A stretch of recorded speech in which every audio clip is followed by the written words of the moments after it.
네, 안녕하세요. 제어공학 2 이번 학기에 강의를 진행하게 된 이동우 교수입니다. 여러분들이 이번 학기에 저와 같이 함께 제어공학 2에 대해서 살펴보도록 할게요. 네, 제1장 개요에 대해서 설명을 드리겠습니다.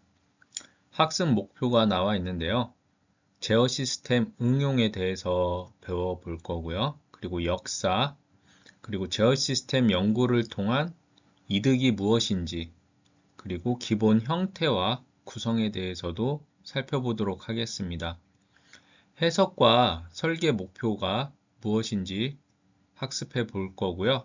마지막으로 설계 절차에 대해서도 함께 공부해 보도록 하겠습니다.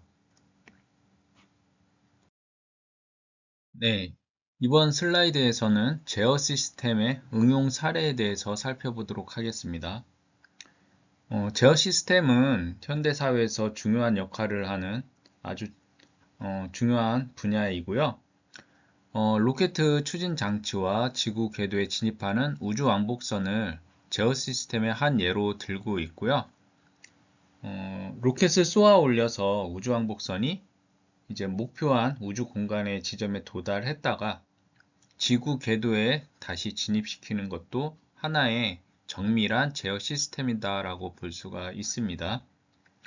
그리고 냉각수가 분사되면서 자동으로 가공되는 금속, 이런 금속을 가공하는 시스템도 제어 시스템이라고 볼 수 있겠죠. 그리고 항공기 조립 공장에서 작업장으로 자재를 운반하는 자기 유도 운반 장치도 이 제어 시스템이 구성이 되어 있습니다. 우리의 인체도 하나의 제어 시스템이라고 볼 수가 있겠는데요. 혈당을 조절하는 췌장, 그리고 싸우거나 놀랄 경우에 우리 아드레날린이 분비가 돼서 심장 박동수가 증가하죠. 이것도 이제 세포 내에 많은 산소를 이제 공급하기 위한 하나의 제어 시스템이다라고 볼 수가 있겠고요. 그리고 눈이나 손도 하나의 인체 제어 시스템이죠. 우리가 눈에 먼지가 많이 들어오면 눈을 깜빡이거나 하잖아요. 그것도 눈에 이물질이 들어오는 것을 방지하기 위한 제어 시스템이다라고 볼 수 있고요. 손 같은 경우도 우리가 뭔가 물건을 잡기 위해서 인지한 다음에 손으로 적절한 크기의 힘과 위치, 손의 위치를 제어를 함으로써 원하는 물건을 집어서 원하는 곳으로 이동을 시킬 수가 있잖아요.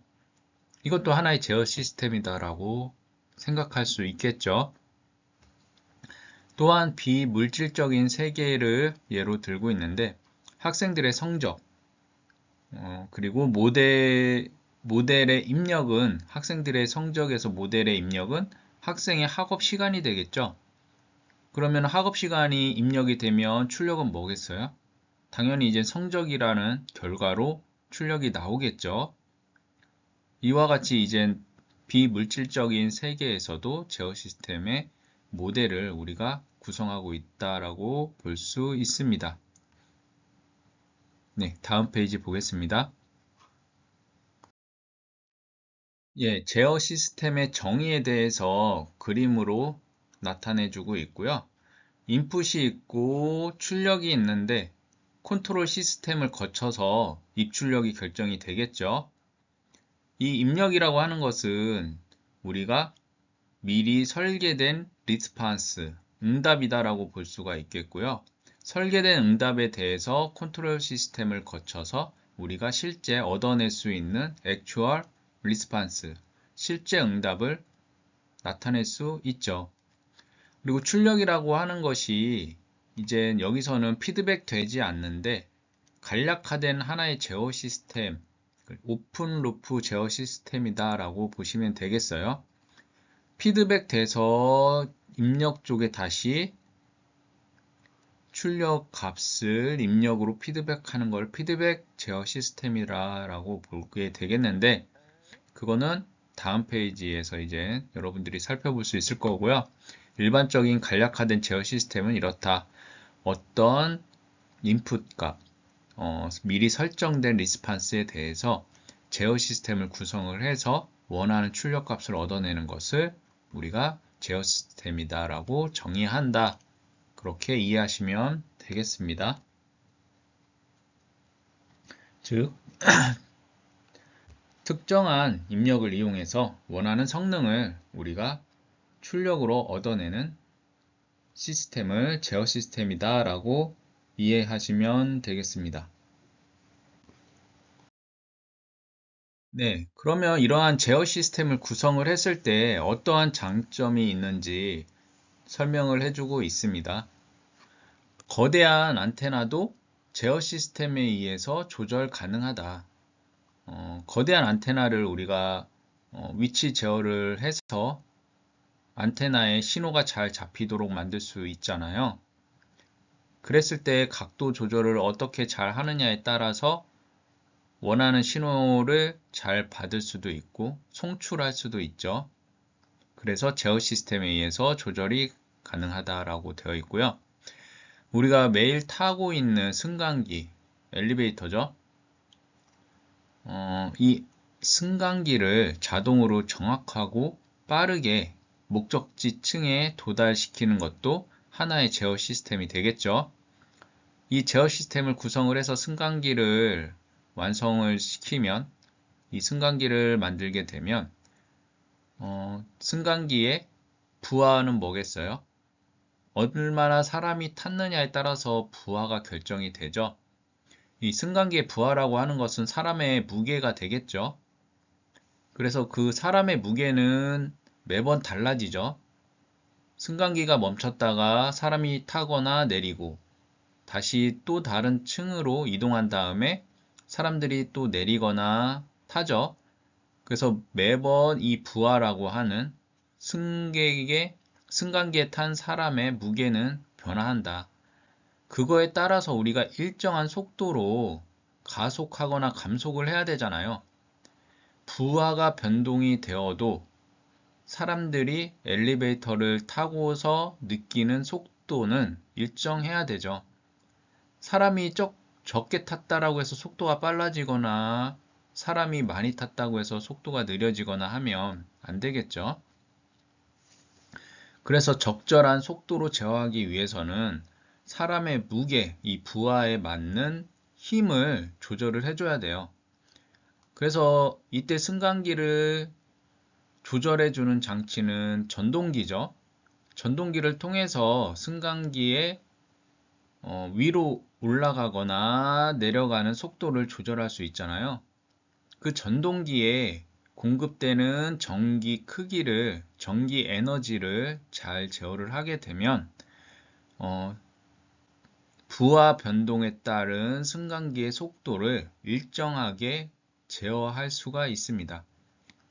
따라서 이런 제어 시스템은 위치와 속도를 우리가 잘 조절을 해줘야 되는데, 결국은 전동기에 입력되는 전기 에너지를 잘 제어해서 필요로 하는 속도와 크기를, 부하에 따른 전동기의 힘의 크기를 제어할 수가 있겠죠.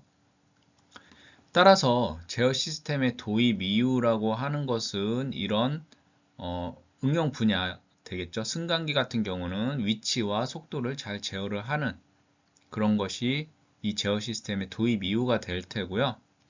또 다른 응용 분야에서 안테나, 거대한 안테나 같은 경우에서는 우리가 전력을 어떻게 증폭을 할지, 전력을 잘 증폭시키기 위해서 제어 시스템을 도입하게 되겠고요.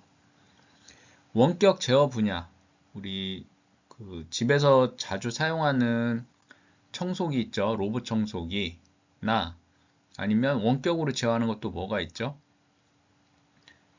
우리 위험한 곳에는 고온이나 고압에 의해서 작업 환경이 힘든 곳에서는 로봇을 이용해서 요즘 작업을 시키죠.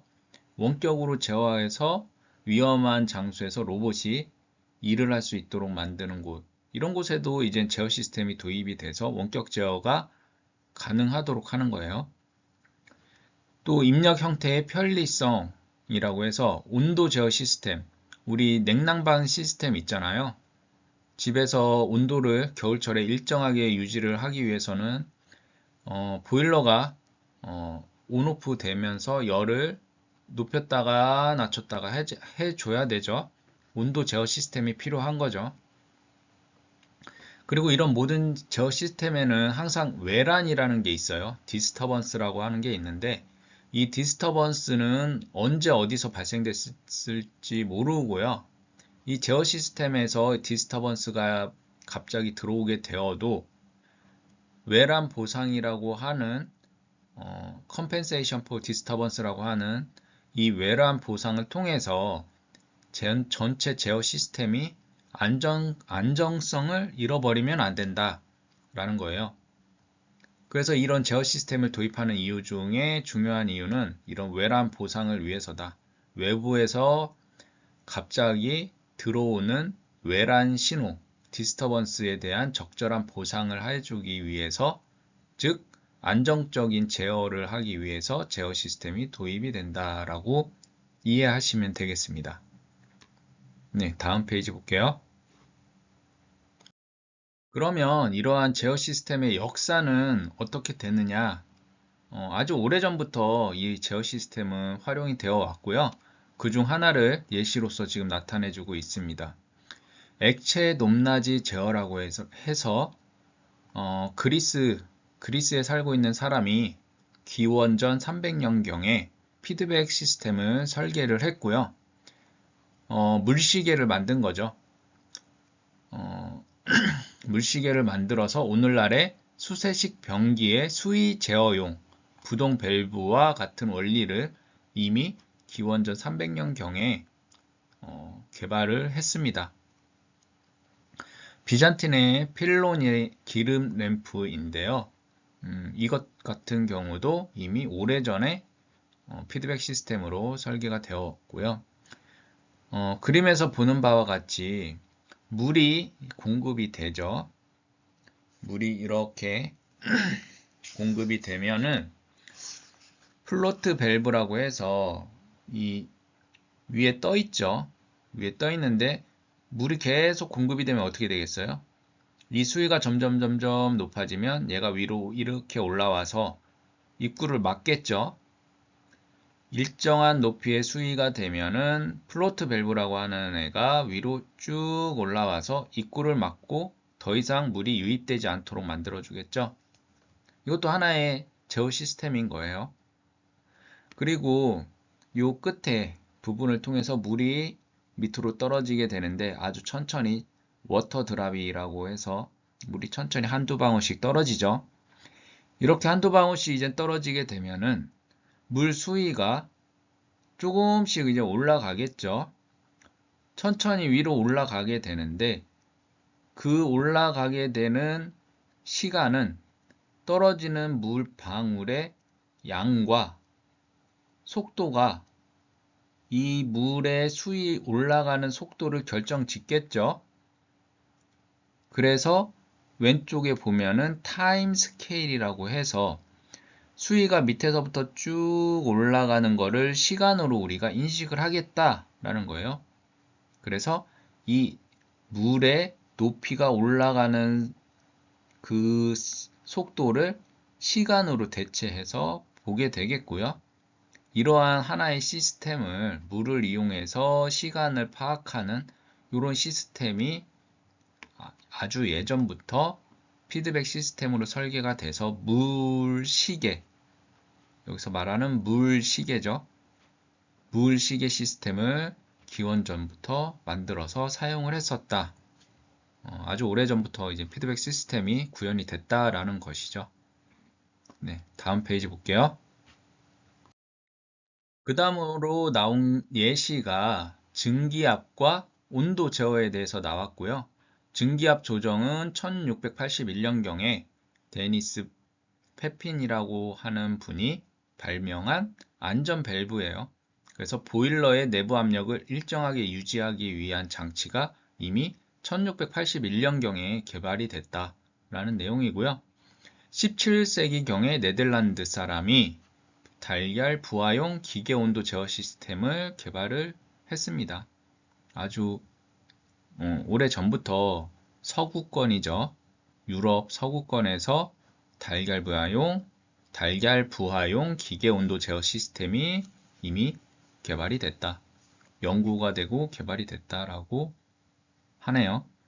원리는 열이 상승하게 되면 알코올과 수은이 팽창하게 되고 부표 아시죠? 바다에서 떠 있는 그런 거 물에 가라앉지 않고 위에 떠 있는 것을 부표라고 하는데 알코올과 수은이 팽창하게 되면 부포가 이제 위로 올라오게 되겠죠. 부포가 위로 올라오게 되면은 덮개가 닫히고 불길이 감소해서 온도가 하강하게 되고, 그렇게 온도가 하강하게 되면은 알코올과 수은이 수축을 하겠죠. 팽창했었던 알코올과 수은이 수축하게 되면 부표가 아래로 떨어지게 되고 닫혔던 덮개가 다시 열리죠. 그렇게 열리게 되면 불길이 다시 활활 타올라서 불길이 증가가 되면은 온도는 다시 상승하겠죠. 그래서 이렇게 온도가 다시 상승하면 열이 상승하는 거니까 다시 피드백 돼서 이걸 반복하겠죠. 그래서 일정한 온도를 유지를 할 수 있도록 피드백 제어 시스템이 구현이 될 수 있겠죠. 이게 이미 17세기경에 완성이 됐다. 이렇게 일정하게 온도를 유지를 하게 되면 달걀이 부화하겠죠. 부화해서 이제 병아리가 나오겠죠. 그런 기계 온도 제어 시스템이 이미 예전부터 사용되어 왔다라는 것입니다. 네, 다음 페이지 보겠습니다. 그래서 앞에서 설명드렸던 증기압과 온도 제어에 대해서 전체 이제 블록도를 이렇게 나타낸 걸 볼 수가 있겠고요. 챔버, 컨트롤, 시스템, 하드웨어, 다이아그램이라고 해서 이렇게 표현을 했습니다. 그래서 처음에 이제 레퍼런스 인풋이 들어오게 되면은 출력에서 쭉 들어온 값과 만나서 빼주게 되죠. 마이너스죠. 레퍼런스 값에서 출력 값을 빼준 그 값이 다시 전압으로 변경이 돼서 PID라고 하는 컴펜세이터에 입력이 되죠. 이 PID 컴펜세이터라고 하는 것은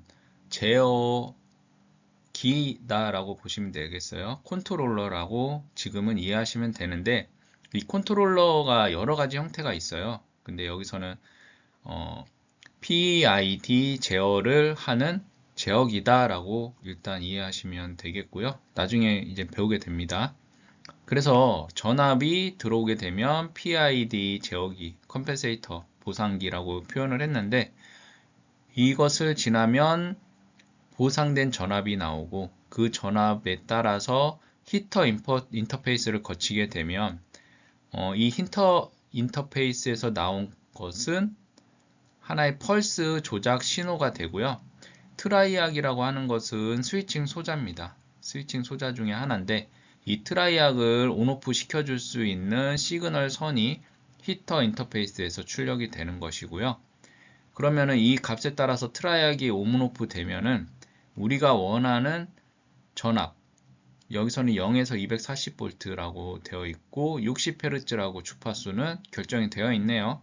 그래서 트라이악을 통해서 이 히터를 구동할 수 있는 교류 전압을 생성할 수가 있어요. 그래서 얻어진 교류 전압이 물론 가변할 수 있고요. 이 트라이악의 온오프 주기에 따라서 0V부터 240V까지 가변할 수 있고, 물론 주파수는 60Hz로 되어 있고요. 그 값을 나타내는 신호가 히터에 들어가게 되면 히터가 이제 결국은 온도를 우리가 올리거나 내려줄 수 있는 모듈이 되겠죠. 그래서 이 히터에서 나온 히터 에너지가 챔버로 들어가게 되면 이 챔버 안에서는 뭐예요? 온도를 일정하게 유지해주는 장치가 챔버잖아요. 히터에서 들어온 뜨거운 에너지가 히터에서 나온 에너지가 챔버에 들어가서 온도를 올려주거나 할 테고, 거기서 나온 지금 현재 온도 값을 ohms라고 해서 저항값으로 이제 피드백 받는 거죠. 온도에 따라서 이제 나오는 저항값이 아마 달라지게 되고요.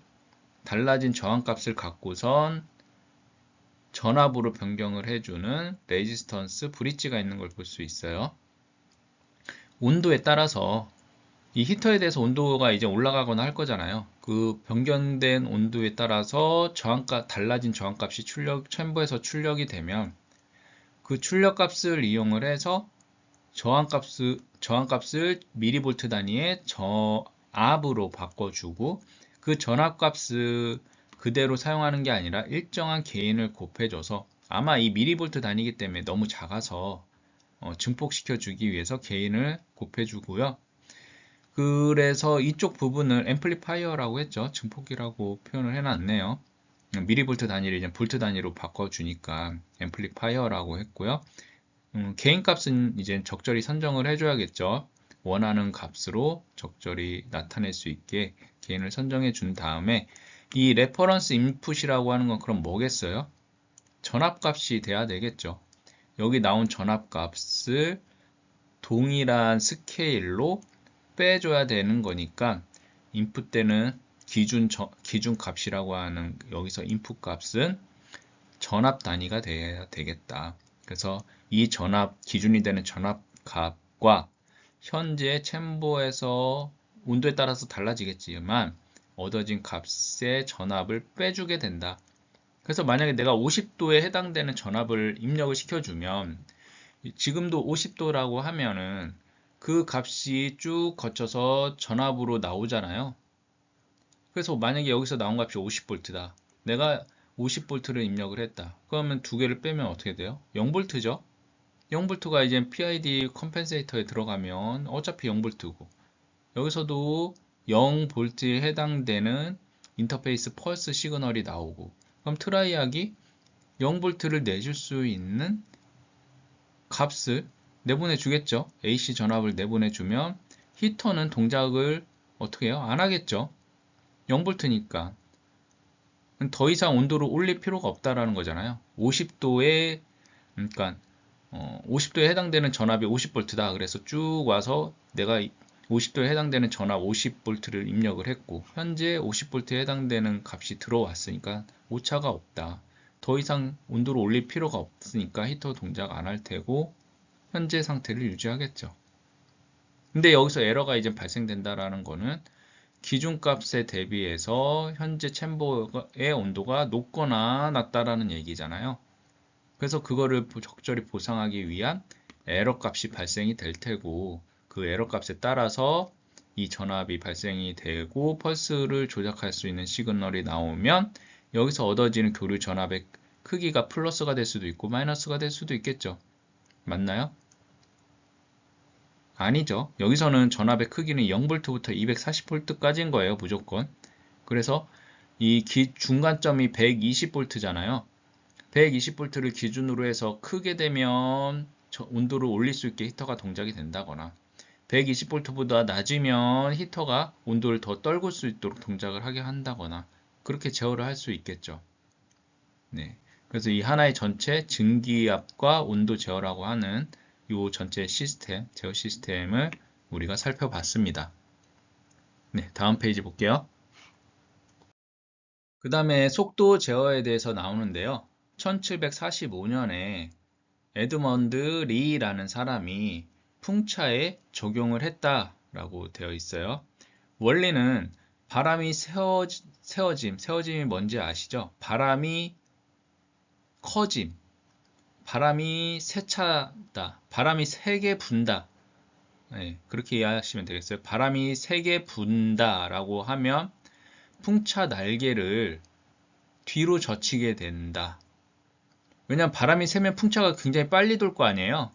풍차가 빨리 돌게 되면은 우리가 속도 제어를 하기 위해서, 풍차가 빨리 안 돌게 만들기 위해서 풍차 날개를 뒤로 젖혀서 바람이 닿는 면적을 축소를 시키면은 바람에 의해서 풍차가 도는 속도가 빨라지지 않죠.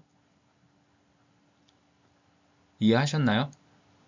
바람이 세게 불어서, 바람이 세차게 불어서 풍차가 빨리 돌 수밖에 없는 상황인데 나는 풍차의 속도를 일정하게 유지를 하고 싶다라고 하면 풍차 날개를 뒤로 젖혀서 바람이 풍차 날개에 닿는 면적을 줄여버리면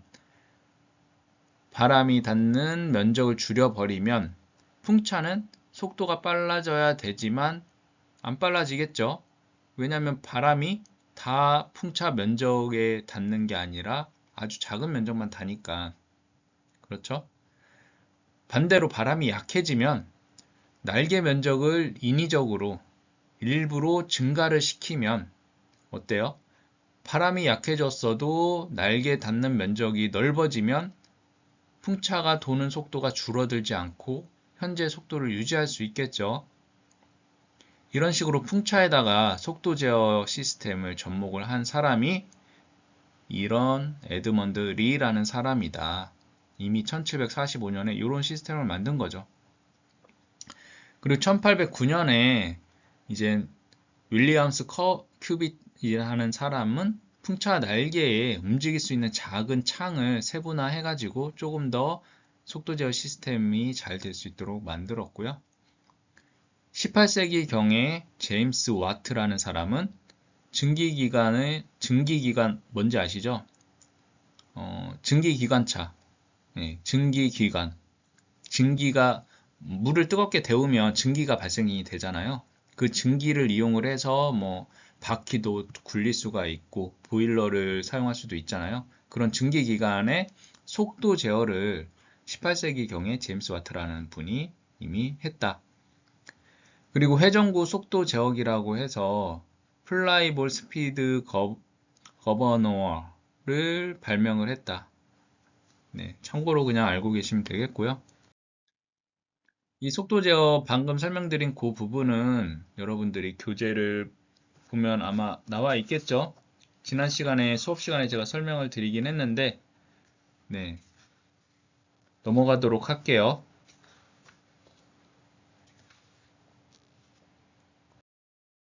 그 다음에 승강기가 나오죠. 아주 예전에 A라는 그림을 보시면 아주 예전에 이 승강기 줄을 가지고 사람이 당기거나 풀거나 하면서 이 승강기가 위로 올라가거나 내려가거나 하게 만들었다.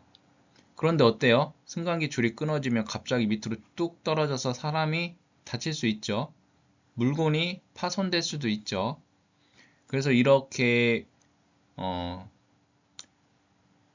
줄이 끊어지는 원치 않는 상황을 방지하고 사람이 다치는 거를 보호하고자 어때요? 브레이크라는 거를 승강기에 달았죠.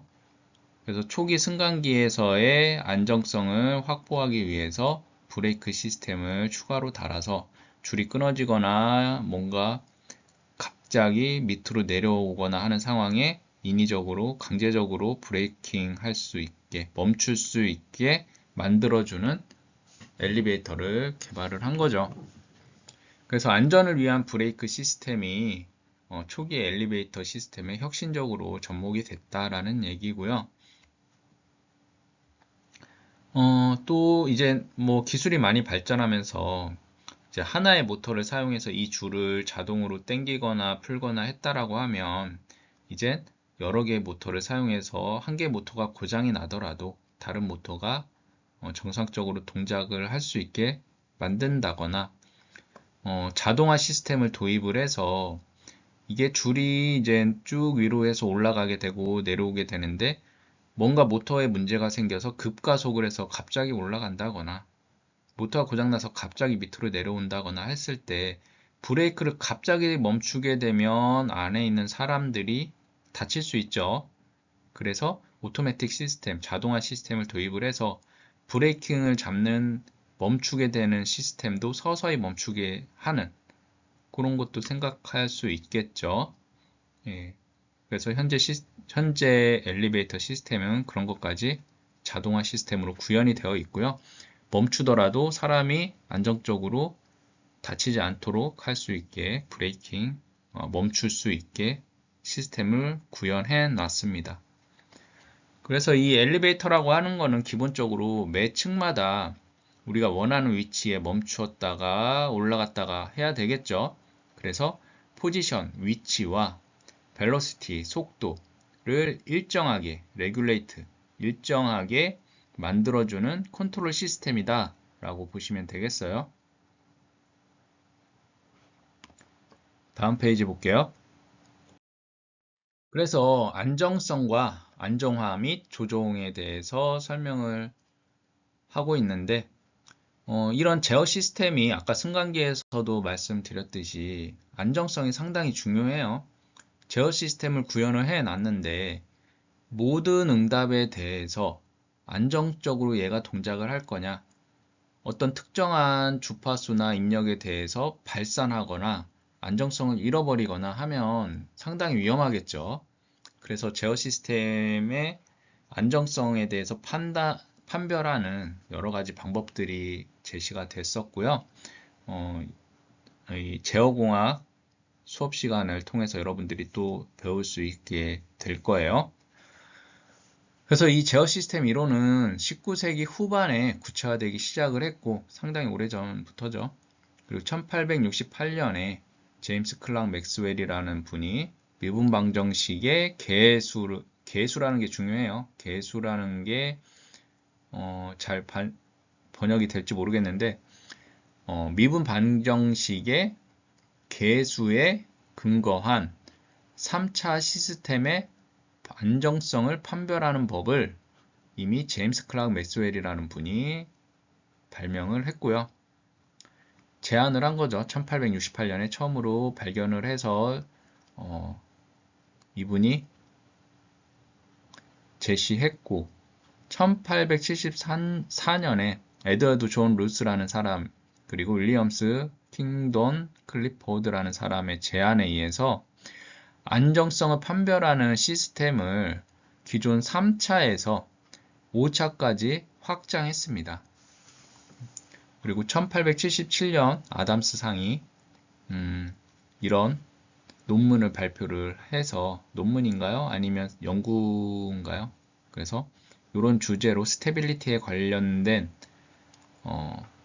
다이나믹 스테빌리티에 관련된 내용을 발표를 함으로써 오늘날 제어 시스템에서 가장 기본적으로 사용하는 루스 휴이츠 안정도 판별법을 완성하게 됩니다. 우리 교재선 6장에서 이거 다룰 거고요. 그래서 전체적으로 안정성, 안정화를 위해서 이런 시대적 흐름을 갖고선 현재까지 이르렀다라고 이해하시면 되겠습니다. 그 다음에 이제 20세기 개발품이 나오는데요. 배의 자동 조타 장치. 조타라는 게 뭐죠? 조절해 주는 거죠. 배에서 왼쪽 오른쪽 갈 수 있게 방향을 조절해 주는 장치를 조타 장치라고 해요. 그래서 배의 자동 조타 장치를 1900년대 초기에 이미 개발을 했었는데 1922년에 적응 제어와 보상 원리를 이용한 자동 조타 시스템을 설치를 했습니다. 그래서 오늘날의 자동 제어 시스템에 이용되는 이론의 대부분은 1885년 러시아의 니콜라스 미노르스키에 의해서 제시된 PID 제어, 미분 적분기, 오늘날 비례 적분 미분 제어기, PID가 이거의 약자죠. 비례 적분 미분 제어기 혹은 3모드 컨트롤러가 이분에 의해서 이제 제시가 되었고요. 이게 기존에 말했던 배의 자동 조타 장치에 배의 자동 조타 장치에 적용이 되었습니다. 그리고 1920년대 후반에 1930년대 초반 벨 연구소 그리고 이러한 분들이 아주 유명한 분들이죠. 보드 그리고 나인퀴스트 이런 분들의 이름이 그냥 우리가 그대로 사용하고 있죠. 보드 선도다. 나인퀴스트 안정도 판별법이다 해가지고 이분들이 이름을 그대로 따서 방법에 접목을 시켰죠. 이분들이 워낙 유명한 분들이니까. 그리고 피드백 증폭기의 해석법을 제시를 했고요. 정연파 주파수 해석과 설계법의 모태가 되었다. 1948년 항공산업에 종사하던 웨터르 R. 즈반스가 피드백 시스템의 파라미터가 변동함에 따라서 시스템의 특성 방정식에 근궤적을 기르는 기법, 보드 선도죠. 이건 오타고요. 이거는 무시하시고요. 보드 선도예요. 보드 선도와 나인퀴스트 선도, 나인퀴스트 선도의 업적을 세웠죠. 이 두 개 워낙 유명하죠. 안정도를 판별하는 아주 중요한 기본적인 방식이 되겠고요. 그리고 선형 제어 시스템의 해석과 설계 이론의 기초를 이미 제시가 된 걸 볼 수가 있습니다. 이렇게 20세기 개발품에 대해서 전체적으로 설명을 해주고 있고요. 다음 페이지 볼게요. 그래서 이렇게 개발된 제어 시스템 방식, 나인캐스트나 보드선도나 안정도 판별 방식 이런 것들이 어떻게 응용이 되고 있느냐, 현대에 와서 응용이 되고 있는 분야는 미사일, 우주선, 배, 비행기 등의 유도나 항해 및 제어 분야에 사용되고 있습니다. 그리고 또한 제조 물질의 두께를 조정할 뿐만 아니라 저장 탱크 내의 화학 농도나 액체의 높낮이를 조정하는 공정 제어 산업, 즉 철판의 두께를 제어하는 시스템이 되겠죠. 이런 부분에서도 제어 시스템이 응용이 되고 있고요. 안정도 판별법 포함해서요. 그리고 최근 제어 시스템들은 디지털 컴퓨터나 산업 이런 거 여러 가지 AI 시스템이나 이런 것들을 사용하고 있죠. 그래서 산업용 로봇, 우주선, 공정 제어, 그리고 컴퓨터는 제어 시스템의 일부분으로 이미 합류가 돼서 필수적인 부분이 되겠죠. 컴퓨터가 사용되지 않는 제어 시스템은 없다라고 보시면 되겠고요. 네. 우주왕복선, 아까 맨 처음에 언급을 드렸던 우주왕복선에서도 네, 제어 시스템이 무조건 필수적으로 사용되죠. 그리고 가정용 난방 시스템, 가정용 난방 시스템에도 바이메탈을 포함하는 간단한 제어 시스템이 사용이 되고 있고요. 요즘엔 난방 시스템 자체도 워낙 다양한 요구들이 있어서 간단한 제어 시스템뿐만이 아니라 복잡한 제어 시스템도 접목이 되고 있어요. 꼭 바이메탈을 이용하는 게 아니라 네, 요즘은 가정에서도 태양광 발전이나 이런 걸 이용해서 전기 에너지를 사용할 수 있잖아요. 그럼 그런 전기 에너지를 난방 시스템에 접목할 수가 있겠죠. 그러면은 이제 좀 더 복잡한 제어 시스템이 만들어지고 그런 제어 시스템을 잘 활용해서 우리가 에너지 효율을 올린다거나 난방 시스템을 개선을 한다거나 그렇습니다. 그리고 가전제품, 비디오나 디스크, 비디오 디스크나 컴팩트 디스크 장치, 그 외에 세탁기, 냉장고, 에어컨, 모든 가전제품에도 디지털 제어 시스템이 접목이 되고 있죠. 네, 다음 페이지 볼게요. 그래서 이러한 제어 시스템 공학은 다양한 훈련과 훈련 기능을 포함하기 때문에 공학적 재능을 발휘할 흥미로운 분야이고요.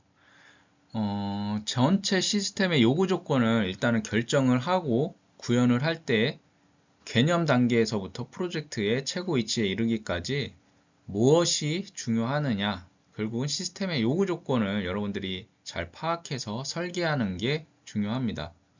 시스템의 요구 조건이라고 하면 무엇이 있죠? 인터페이스 요구 조건이 있을 테고요.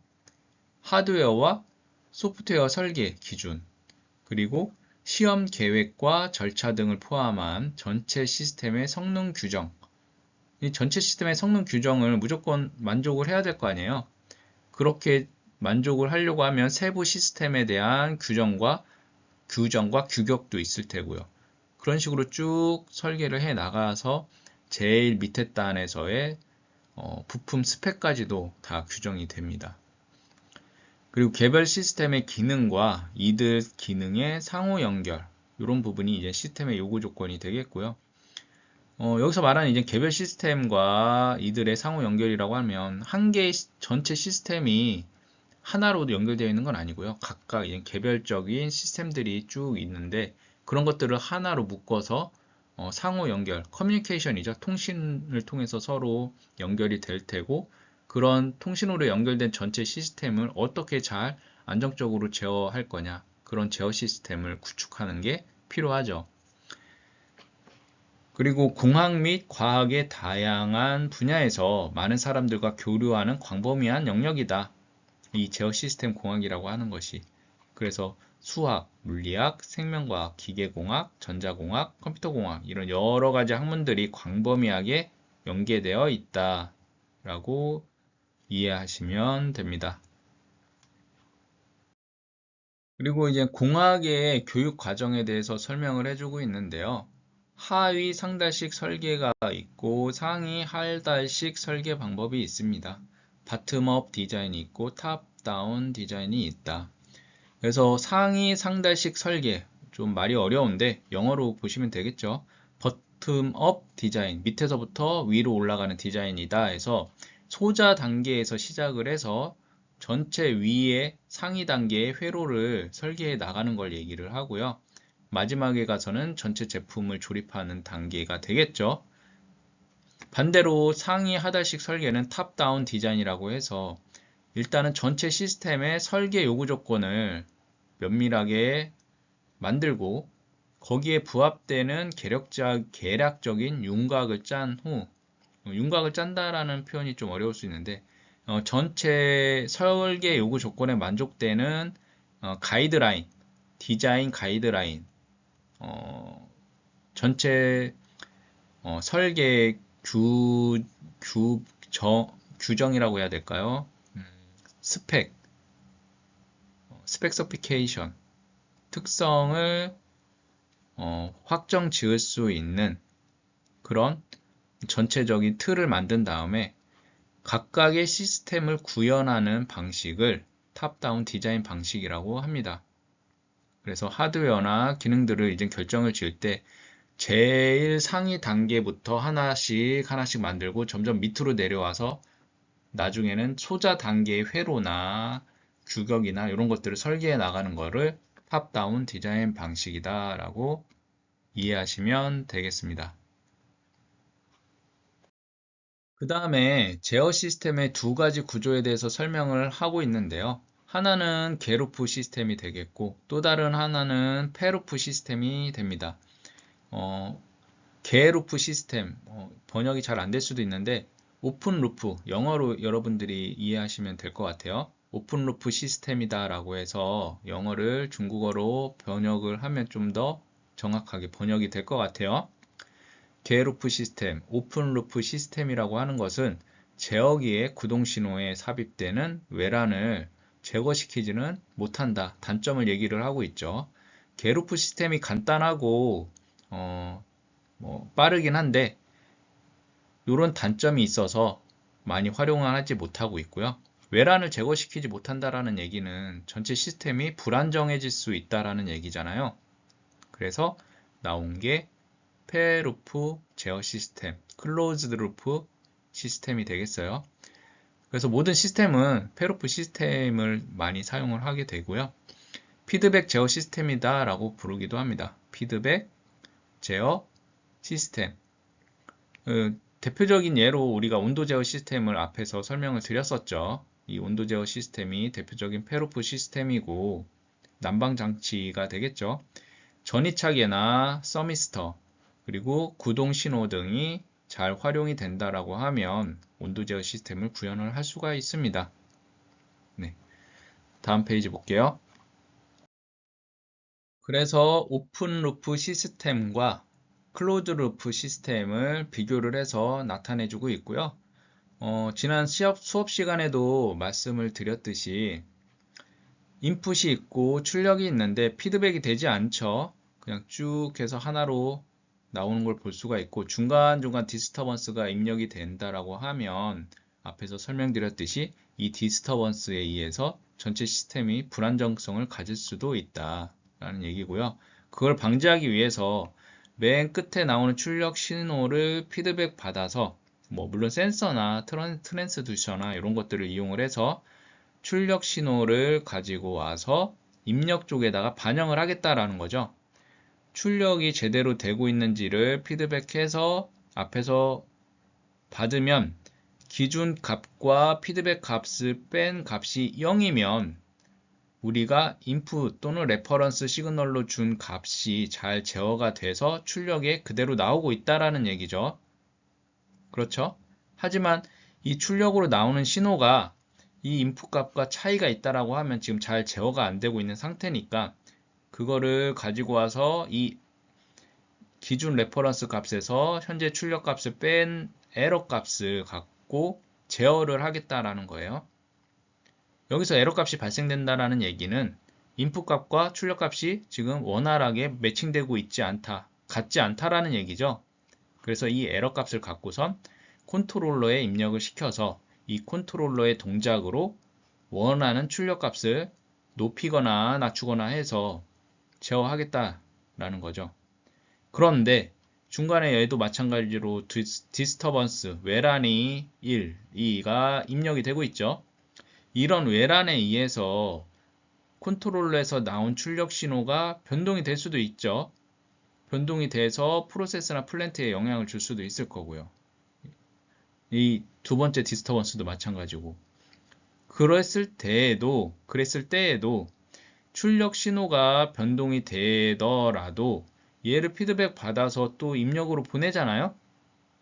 그래서 입력으로 보내서 에러 값을 우리가 계속 컨트롤러에 입력해서 제어를 함으로써 원하는 크기로 빠르게 이게 계속 반복이 될 거잖아요. 피드백돼서 계속 매우 빠른 시간에 피드백 시스템이 돌아가거든요. 보통 뭐 마이크로 세컨드 단위로 이게 루프가 이루어져요. 그러면은 이 디스터번스가 빠른 신호가 들어온다라고 해도 이 계산되는 피드백 제어 시스템은 상당히 더 빨라요. 그렇기 때문에 이 디스터번스를 빠르게 없애줄 수가 있도록 피드백 제어 시스템이 구현이 됩니다. 그래서 오픈루프 시스템에 대비 피드백 제어 시스템의 안정도가 훨씬 더 높아지고요. 네, 그래서 대부분 이런 피드백 시스템으로 제어 시스템이 구현이 되겠습니다. 넘어갈게요.